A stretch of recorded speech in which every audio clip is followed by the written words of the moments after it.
Okay, good evening or good afternoon, depending on where you are joining us from. On behalf of Fordham University, we'd like to start off by thanking our panelists as well as our participants for joining us for this conversation today to discuss why is nonprofit leadership so white. My name is Jolisa Beavers. I am a first year student in the School of Social Service. I am also one of the co-leaders of the Diversity, Equity, Inclusion, and Anti-Racist Committee on the Student Congress, and I am the founder of Forward Inclusion Consulting. I will be one of your co-moderators for this panel today alongside a change agent at Fordham University, Shiriko Hampton. Hello, everyone. Welcome. Thank you for being here. My name is Shiriko Hampton.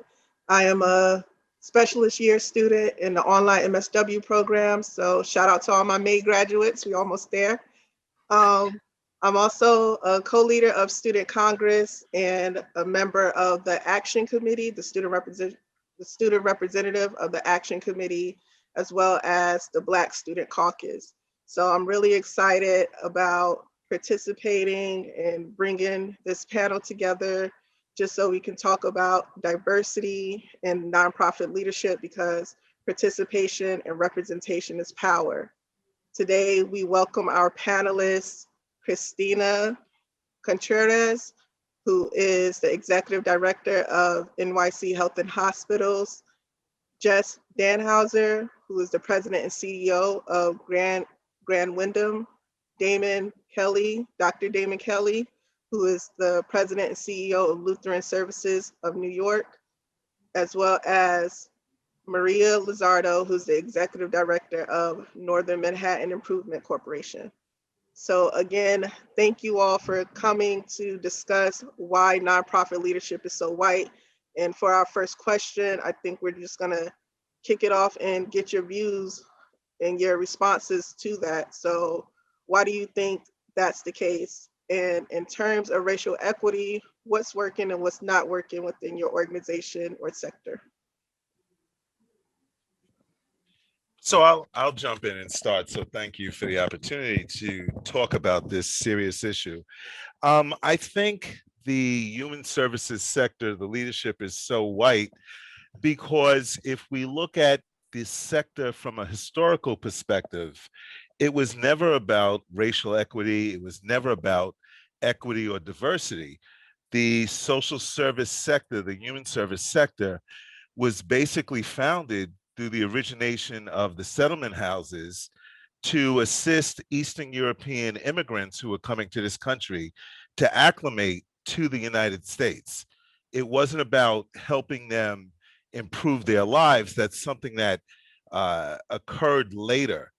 But originally, the purpose was to acclimate them and assimilate them to the ways of the population that was here. So from a historical basis, it was developed by whites for whites and has unfortunately, with all the dynamics of power, remained that way. I mean, I'll add to Damon's comments. So when I was assistant executive director and in the welcoming community of Washington Heights and Inwood, I didn't really notice that most EDs were white because up here, a lot of the EDs are people of color. It wasn't until I became executive director and I had the opportunity to sit at different tables that I was seeing it with my own eyes. I would sit at a table and sometimes I was the only person of color. Sometimes I was the only woman. Sometimes there was a sprinkling of us. And then it really hit me what this dynamic is really like. And so I did look up some stats. And just so you know, 80% of organizations in the United States are white-led. 90% of the 315 largest nonprofits in the United States are white-led. 87% of foundation executives are white. 69% of New York City EDs are white. These stats do not represent the people that we are serving. And so as a sector, we have really failed to break down the racial barriers that are keeping people of color from ascending into roles of leadership within the organization. And we have a responsibility to change that. And I know we'll have more discussions on how we can do that. But to me, like I said, it was striking once I moved from my immediate community, and when I moved from an assistant executive director's role to an executive director's role, for me to see that. I'll add to that, to Damon and Maria's points. And first, it's an honor to be here with you all and to speak with you and to learn from you. I think ultimately you get what you prepare for. And it's a very nice introduction. Thank you. But as of this Monday, I am the CEO of Graham, and we have a new president who will be the president and CEO, Kim Watson. And Kim and I have worked together for a decade now with our team. And it has been a long journey to get to a place where Graham Windham, after 215 years, will have its first Black leader. And what's really about is, how do you prepare for, Kim could have done this job at any point. She was ready, but how do you get the organization to be a place where it is investing in the talent it has? When we took on about 7 years ago in conversations about social and racial equity at Graham, the most obvious thing we could do was invest in our people, because 80% of our staff are people of color. Over 75% are women. And so in many ways, all you have to do is plan for it. All you have to do is invest. And because of the history that Damon and Maria have talked about, we have this archetype of a leader that boards have that just has to go. Often it's someone who's sort of a hero from the outside, who's saving kids and families. And that's not our work. Our work is to walk alongside others, to help them lift themselves up, and to do this work neighbor to neighbor. And Damon, talked about essentially a history of charity work.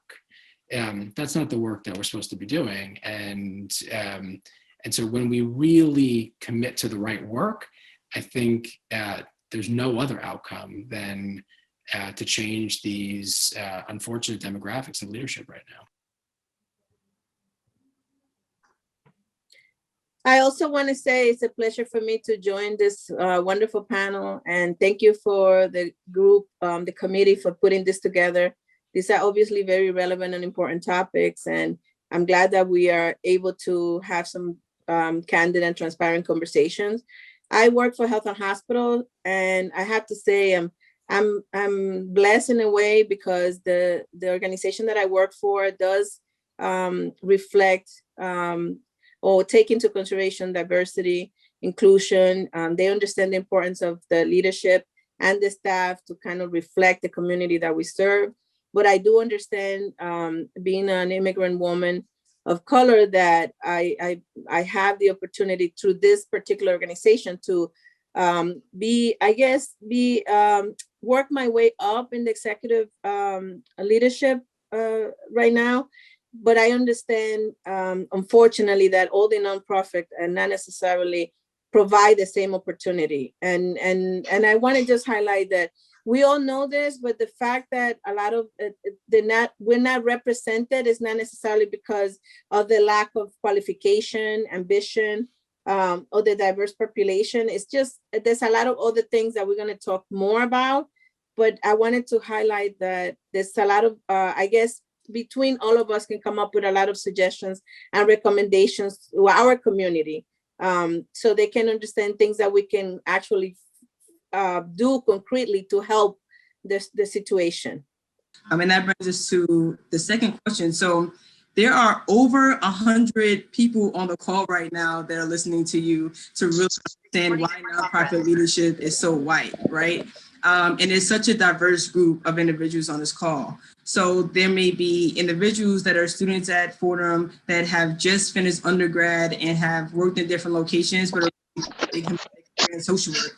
There are individuals that are maybe further along in their career. So they've already seen organizations, and they're here to truly understand, my organization, my nonprofit the leadership is completely white, and here's what my experience has been, right? So what I'm hearing is that there's a lot of opportunities for empathy to really understand what all of you have experienced and what some of the opportunities for growth.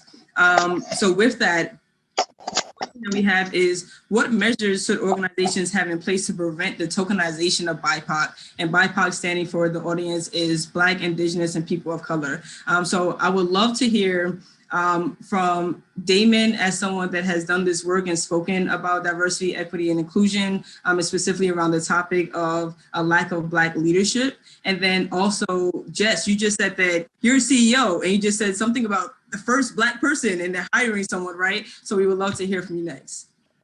Yeah, so thank you. So, again, just to answer the beginning question, then I'll go back to the issue of the BIPOC. When we look at the human service sector, it provides 10% of all the jobs in the United States. It generates revenue of $1.65 trillion. We're a human service sector that really is a business. And part of what Jess had talked about, and I will give Jess credit and much respect, he's talked about issues around diversity, equity, inclusion long before it became popular. And I give him credit for that. He recognized many years ago that there needed to be a greater sense of diversity in the leadership of his organization. I give him kudos for that, because not everyone thinks that way.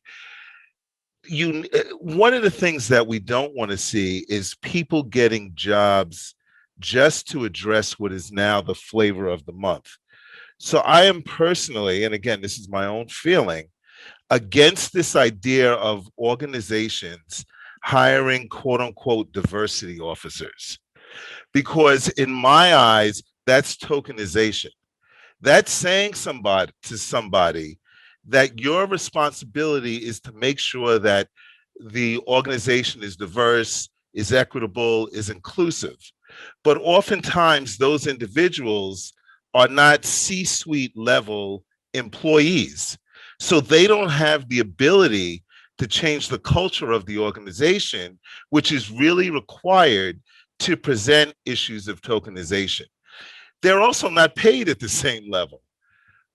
So you're saying to somebody who's making, let's say, $85,000 or $100,000,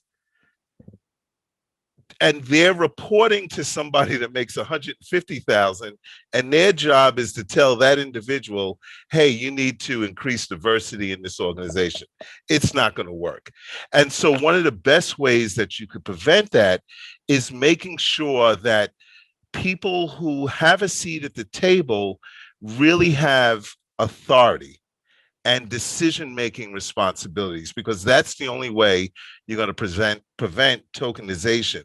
One of the things that I always say, especially during this time of DEI speak, and which has really been in place, I want to say since the murder of George Floyd, all of a sudden it became the popular buzzword, that people want to have more than a seat at the table, they want to be able to eat. So don't invite me to your table and then say, I can only have a roll. I want the steak, I want the potatoes, I want everything else that's being served. And I think that's how you prevent tokenization. And my fear is, with all of these racialized positions that are going to be created, when the next flavor of the month comes about, those people are going to be out of work. Because right now, DEI is critical. Corporate America is talking about it. The nonprofit sector is talking about it.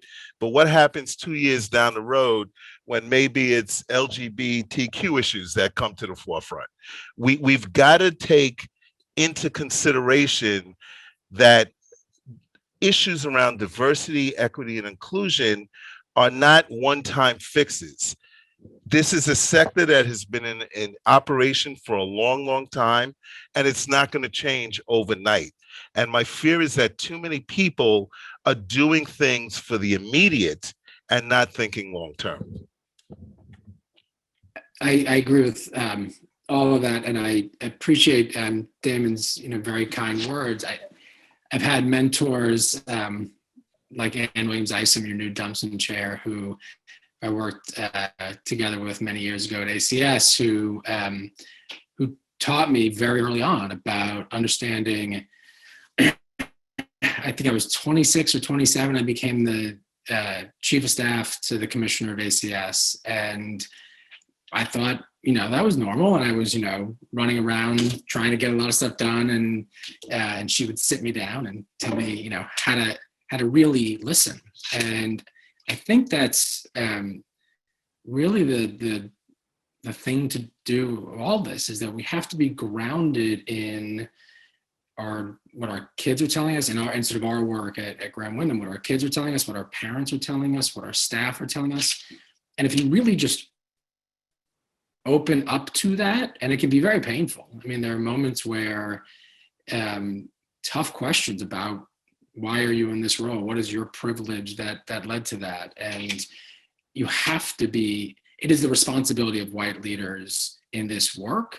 If you want to be serving mostly Black and brown families, you have to be open to those conversations. And when you have them, what comes out is you see from our kids, from our families, who the true leaders are, who they're the ones who tell you who really shows up.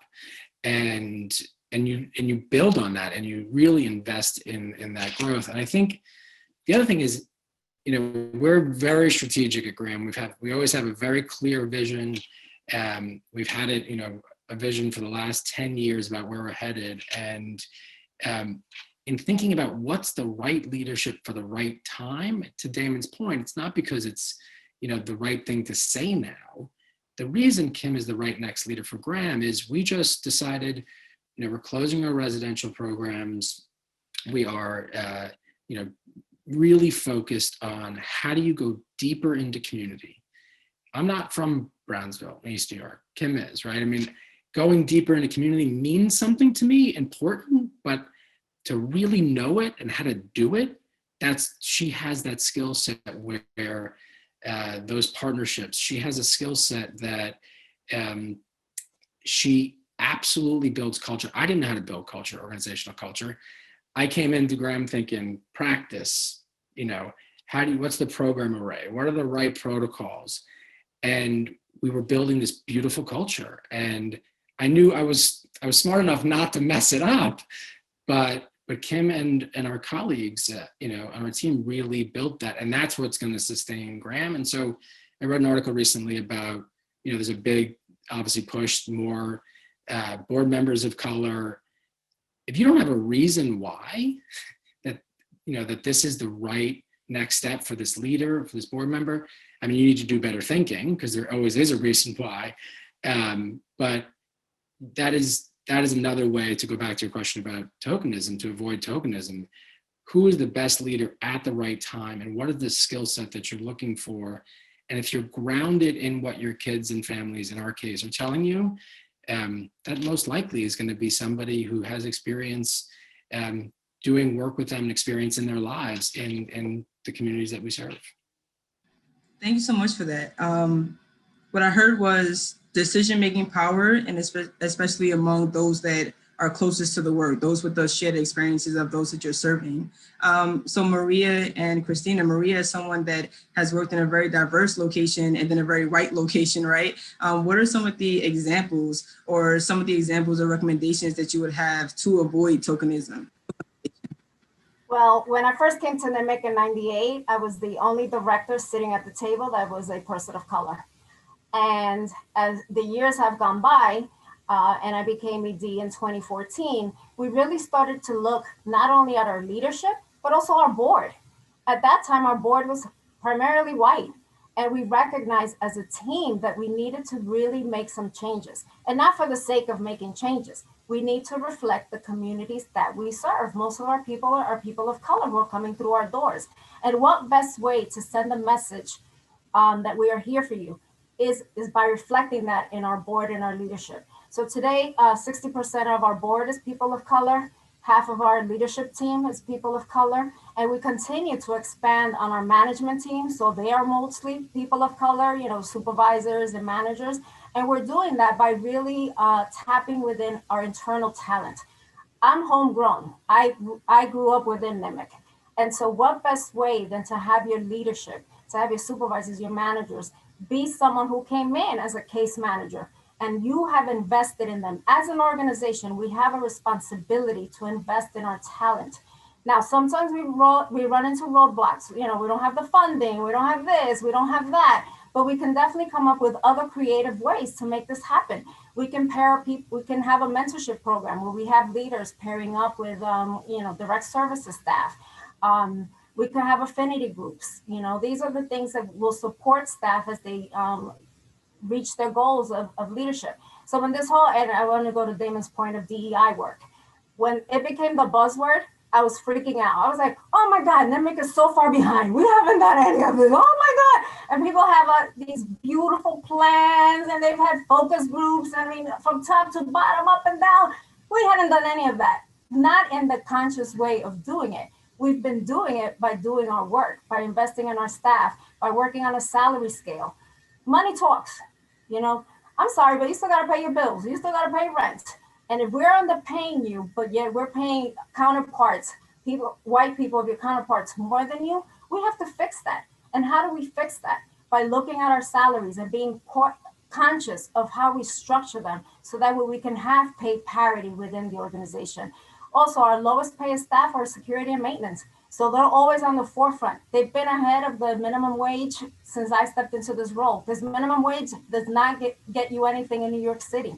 So always thinking about your entire staff, from the maintenance person to the executive director, and looking at that pay parity. So, and just for the record, when I did come into NIMIC in '98, I did feel like the Dominican token.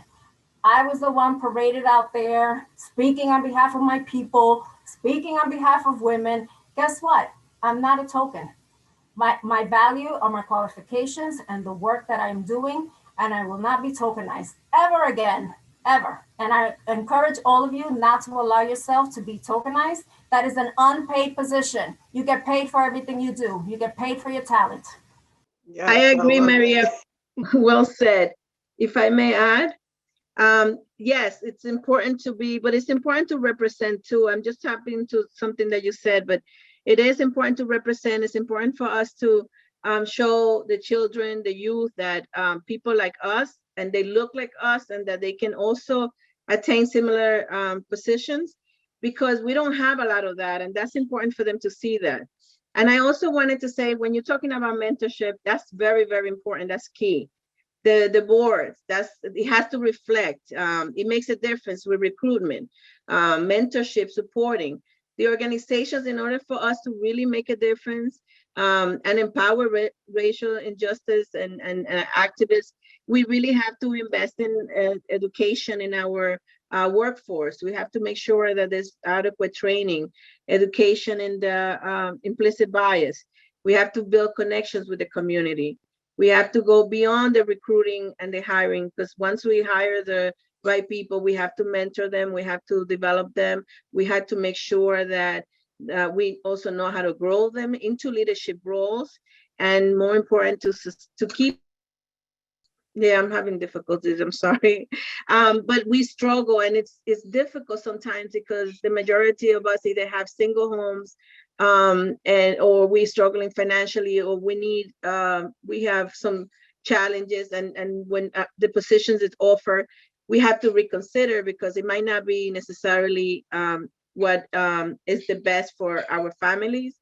And those are things that we have to consider. It's a reality.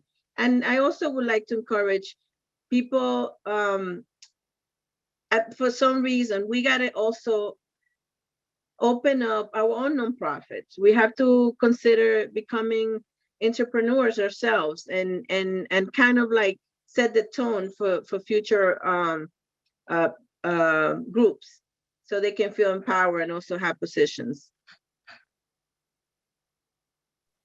Yes, thank you so much for that perspective. I definitely love that you spoke to how do we empower racial justice activists within our organizations, and just in general, creating that accountability and culture within the organization. We're about to go to the Q&A, so everyone make sure to put your answers in the Q&A box, and Ziamara will get to that. But for the panelists, I like to ask a two-part question to sum up everything. Just going back to with the organization accountability and empowering racial justice, how should the communities respond if, you know, they're watching this panel and we're hearing all these good things, we're reading all these good things, all these great statements, but if organizations don't actually take these action steps, how should they respond as stakeholders? And what do you want people in general to take away from this conversation? How do you want us to respond?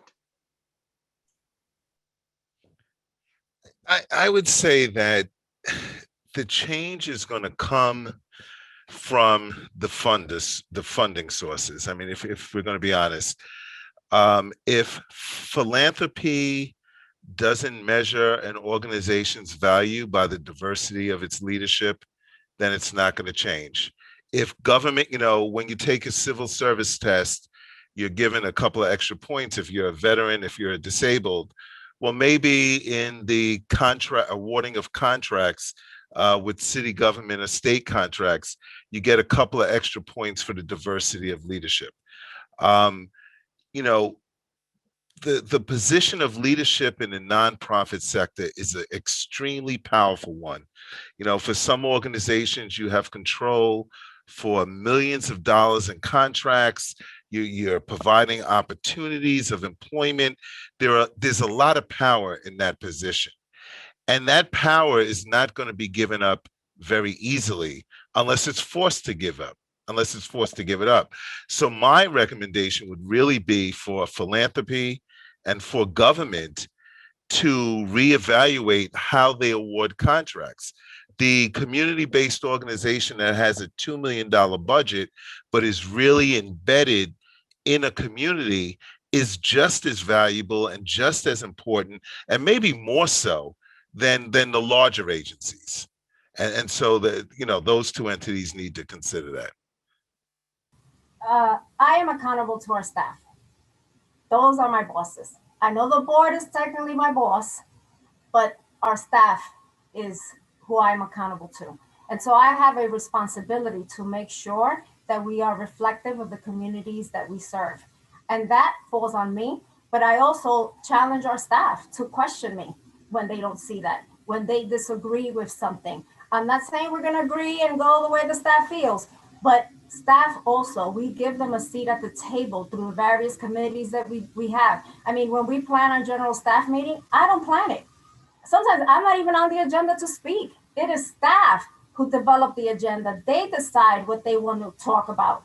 And like I said, sometimes I'm not even on. I'm asking, can you give me a minute? I just want to make an announcement, which is great. And that this is the accountability. And then the board also has to hold me accountable and hold themselves accountable. When they sit around the table and they see that they are not reflective of the community, they need to call each other out and say, hey, who do you know that would be great for our board?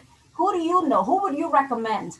Because let's make some changes here. And the other thing that I definitely, we have to be bold. We talk a lot. As nonprofit sector, we talk a lot, but we really have to be ready to turn everything on its head in order to bring about changes, starting with philanthropy, all the way down to our community members who are stakeholders and who we are also accountable to. So we have to be ready for that. Uncomfortable? Yes. Scary? Yes. What change is it? But we need to do it in order to really, really, really have a sector that is reflective in leadership and the board of the communities that we serve. I'm a community organizer, so that's for me, it's like, let's go. Pick it off in front of NIMIC if you have to for us to change. If you got to do that, then that's what you got to do. I think that's so right. And I'd say, you know, you're lucky if you have a leader like Maria.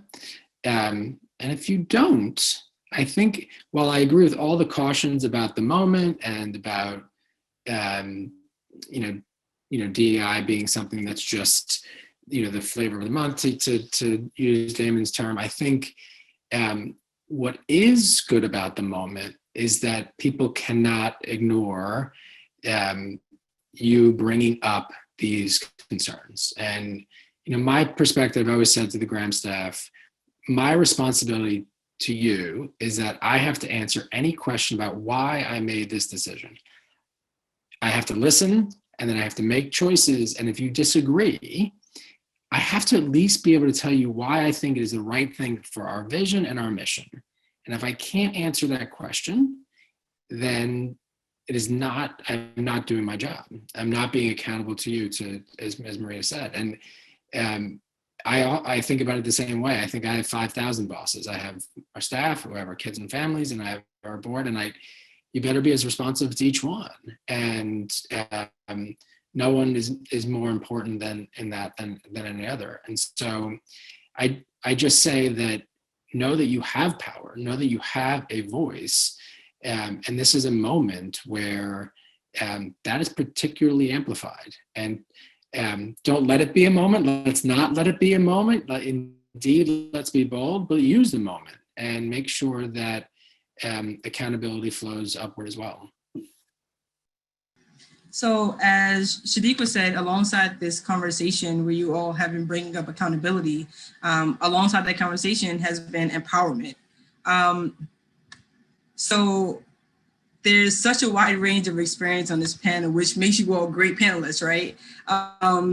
So Christina, I'm going to ask you to start, since you were the one who brought up empowerment as well as working with diverse communities for such a long period of time and having over 25 years of experience specifically in the public health sector. What are some ways that agencies can empower their teams, right? What are some ways that agencies can empower racial justice activists within their organizations? Definitely you have to, it's like what Maria was mentioning in terms of internal, the board has to reflect the staff and the community that we serve. That's important. The recruitment, everything starts from the recruitment, right? Internally, we have to do better job at do succession planning, try to identify people that can, especially minority people that we can develop into leadership roles, empower them, not just by being at the table, but really having a voice, having an opportunity to share thoughts, ideas, not just be there just so you can say that you have a diverse or organization, but taking their input into account, having their experience, and making sure that we build a structure that can support some of their input, and really investing in our workforce internally. That's some of the things that we can do to help that. Can I tell a story to build on what Christina's saying? I think, because I think Christina's right on, and Kim gave me permission to tell the story because I think it reflects how it could have gone differently. When I became CEO, we were naming our vice president for foster care, and at that time, and now the branch includes our family support work. But at that time, we were looking for candidates. We were looking internally. We were looking externally, and Kim decided not to put herself forward as a candidate. She was an associate vice president in that same branch and clearly qualified, could have done it really well. And I was surprised. And she hadn't directly reported to me. We were, close colleagues, but I didn't ask her why. I asked her if she would run the panel. We have panels for director level and above, which I think is a good practice for anybody looking to make their organization more inclusive, to have panels do the interviews before the hiring manager makes the decision to get all sorts of perspectives on the candidate.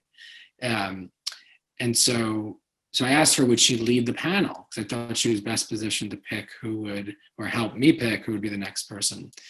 And the panel went through it. They made a recommendation. I didn't think it was right. It was an external candidate. And I finally just said to her, why don't you want this? And essentially she said back, I didn't think you wanted me to do it.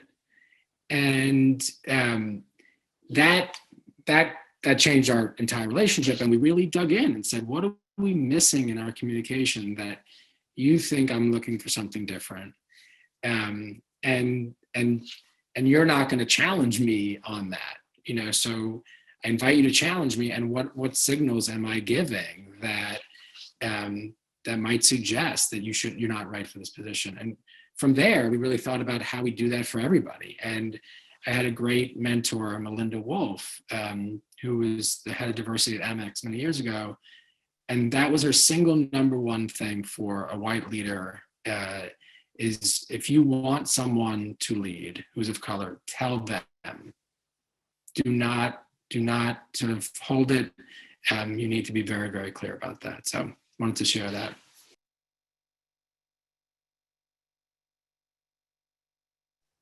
Thank you for that.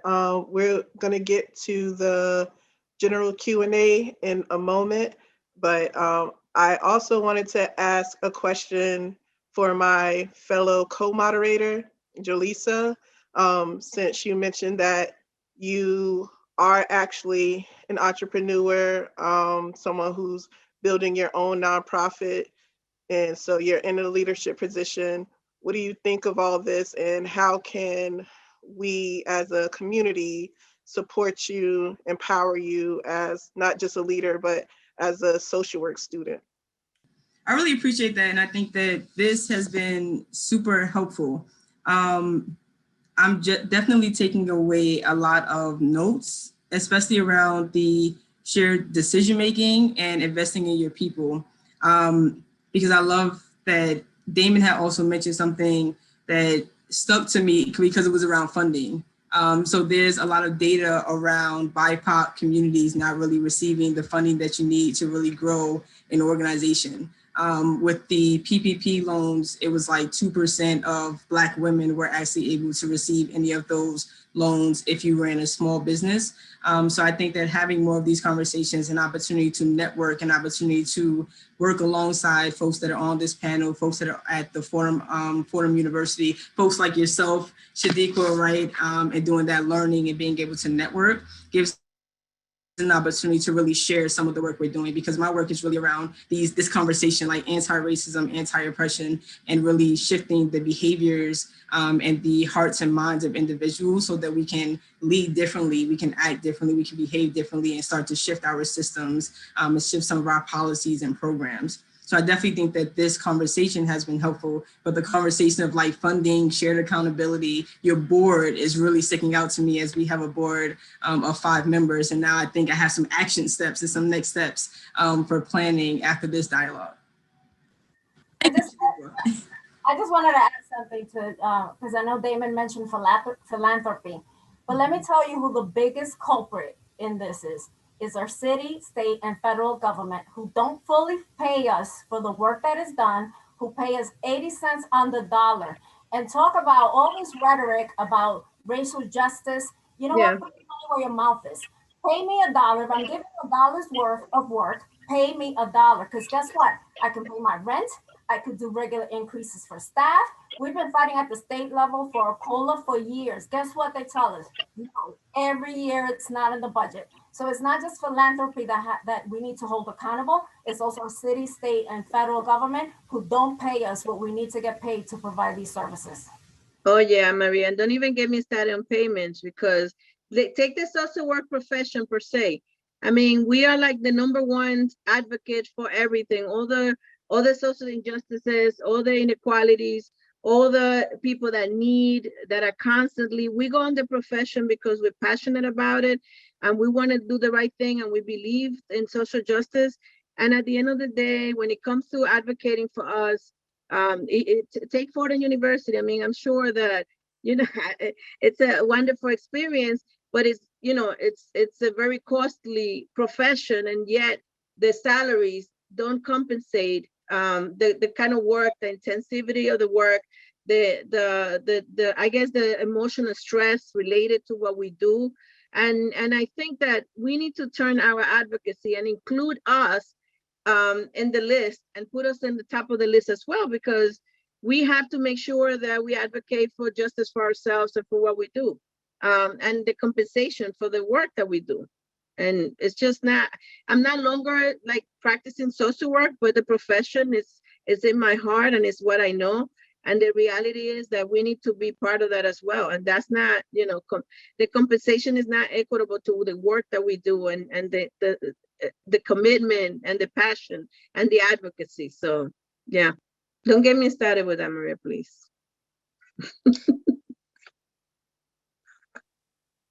Thank you all so much. Now I'll turn it over to Ziamara, who will field some of your questions and present them to the panelists. Thank you, Shiriko. Thank you so much. This has been a really great evening. Thank you for our panelists and our faculty at Fordham that allow us to build this platform. This is a much needed conversation and we could go all night, but I'm going to get back to the questions. Thank you for everyone that participated and made a contribution with questions. So the first is Ms. Emily is asking Maria, where are you getting the stats from? And are you able to share the link? Thank you. Yes, I mean, I'll share the links. I'll send them to you, to the Fordham team, and then you can share it out. Okay, great. Next question. It's, let's see. Leadership, succession, and leadership development should be part of the long-term planning for nonprofits. And it should also be part of the recruiting process. Does anyone have anything to say? One of the panelists or every panelist, please just chime in on this statement, this question. What is your take on this statement? I 100% agree that succession planning has to be part of your leadership. Unfortunately, most people believe that they'll never leave the position. And so they don't make plans. And so I think, a good, effective leader will look at their team and say, and I always say this to my team, if I get hit by a bus tomorrow and can't come to work, one of you guys got to take over at the minimum on an interim basis. And so part of that is recognizing that, as Maria and Jess and Christina have said, is providing the training and the mentorship to the other leaders in your organization so that when the time comes, they're ready. I always talk about my first nonprofit job many years ago, and I worked for this brilliant public health professor at Hunter College, and there were 39 of us who were on the staff. And as of today, 23 of us are EDs or CEOs of human service organizations, because Nick, and his name was Nick, saw in each of us the leadership skills that Jess referred to and focused on that. And I think that's critical. The sign of a good leader is how many leaders do they produce. I mean, and to add to Damon, I've already identified my successor. And I am working on a list of things that I know he needs to grow and develop in. Not that I'm saying I'm leaving tomorrow, but what if tomorrow I do get hit by a bus? God forbid. Or this wonderful opportunity comes up and I just can't pass it up. I want someone from in-house to be the next ED at NIMIC. And so I have already identified someone, working with him on areas to work on, and he's a person of color, because I also want to make sure that there continues to be representation of our people at the leadership level. I agree. We don't do a lot of that, unfortunately. And that's something that we need to do more, not only to develop someone, but it's also part of making an environment where all employees feel included, supported, valued. And that's important because we need to develop other leaders. When if we don't do it ourselves, who else is going to do it? We need to improve the quality of the workplace where we are. We need to do more mentorship programs. We don't do enough. We really don't, and we should. And it's important to do that and to develop someone. And I unfortunately, as you know, I'm transitioning to a new role soon, and I didn't have the opportunity to kind of work with anyone, but that wasn't because of a lack of interest or my part. But I was just in the process of identifying personnel. I didn't have enough staff, but things happen. But it's not because I don't recognize it as something that's important, and involving that more in the organization. We really need to do a better job with that. And mentorship. That's important too. Wow. I agree with all of that. The only thing I would add is that I think it's really important that we look at not only the skills, but the environments people are going to need to thrive in as CEO. And some of those environments need to change. Like, we all want to do work on our boards around anti-racism. We talked about philanthropy and government. So some of those environments need to change. But what I noticed is we have so many people who have all the skills. And we need to demystify. You get in the room with the CEOs, it's not that much better of a room than the room with the directors. People have the skills. It's about how do you apply, and we should all invest in development, but we all walk into foreign environments, into new environments, and we step back in our skill set because we don't have the confidence, because we're not ready for understanding exactly the conversation that's happening there. And so in the preparation process, it's about skills, but it's also about helping folks understand those environments while we're working to. Amazing answers. Thank you. These are great responses. And what I'm taking is mentorship. And I truly believe mentorship is so important. I am here today because I have great mentors, not only at Fordham, but also through my career path. A statement and a question. Why don't we see varying levels of socioeconomic status and racial identities in organization board members? And we mentioned that, and I believe Christina mentioned the importance of, and Maria Lizardo as well, the importance of having the board members and aligning with the board members because they are your stakeholders. So the question is, if an organization serves a particular population, shouldn't members of that population inform what the organization does and how they do it?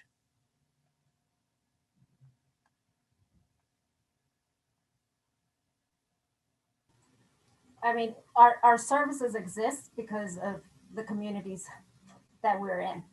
And so at NEMIC, we were founded as a legal services and an organizing organization. And so to this day, we have the Unidad Comunal, which informs us and advises us on programs. And it's very grassroots still, it's community people, and they identify priorities and things that they want to work on, and then things that we should be working on because this is what they're seeing of their neighbors and in their communities. And so we stay very close with them. Our staff, we have a large majority of staff that also live in the neighborhoods that we serve, and they are also fountains of a lot of information on what is happening and where we should pivot. The thing that I do caution against is, you hear about smoke cessation is a big issue, and then you shifting your mission to do that because that's, but you still have to be very careful, staying in alignment with your mission, and the programs that you're adding are things that will complement the work that you're doing, and that you also have an area of expertise in doing it, or that you're going to be able to grow into that area of expertise.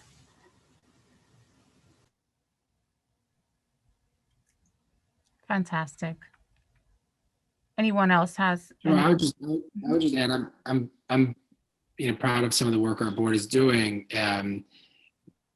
It is very important to go back to Maria's point about full government funding, because nonprofits providing vital services required, especially on the socioeconomic question, are required to raise lots of money to do right by those we serve. And so that sort of puts an imperative on the socioeconomic question on the board, which creates a culture that isn't easy just to invite somebody into. And so our board is doing a lot of work on its culture and really reflecting on this. I think it goes back to Damon's point too earlier about the history of this as Settlement House Charities focused on Eastern European population. I think that all sort of converges to have a really significant challenge to diversify boards. And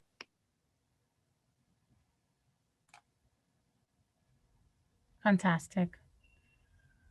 Another question, how do agencies address a lack of diversity in their current executive leadership when positions are already filled?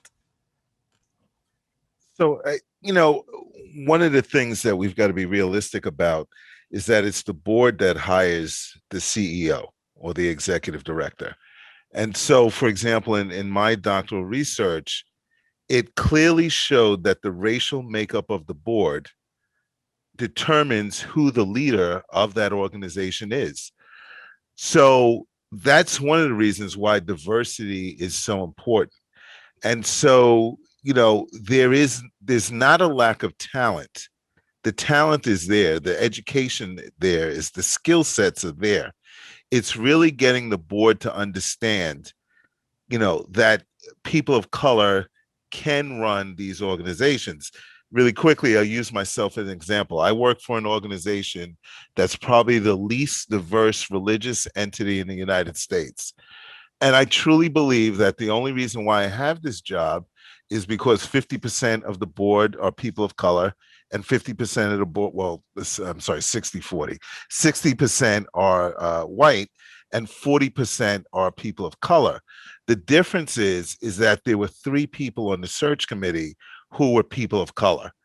And I think that really had a major influence on my being hired as the CEO of this organization. So unless we diversify the board, that's really the only way that we're going to see a substantial increase, unless, in a situation like Jess, where he identified Kim and worked with Kim in developing her into that position. But unless you see that type of leadership, the opportunities for people of color are going to be minimal, I believe, unfortunately. Although I will say that my example is totally different from Damon's. I served as interim, applied for the position, was interviewed by the search committee, by the search firm, and was not recommended to be interviewed by our board. And guess who got me my job? Our staff. Our staff organized. They came together. They were like, nope. They had meetings with the board, with representatives of the board. And they're the ones that got me the job. They said, no, she is ours. She can do this job. She's been doing it in an unofficial capacity. And how dare you not consider her for this role? And that is how I got my job. I may be the exception to the rule, but it was our staff who stood up and said, we're not having it.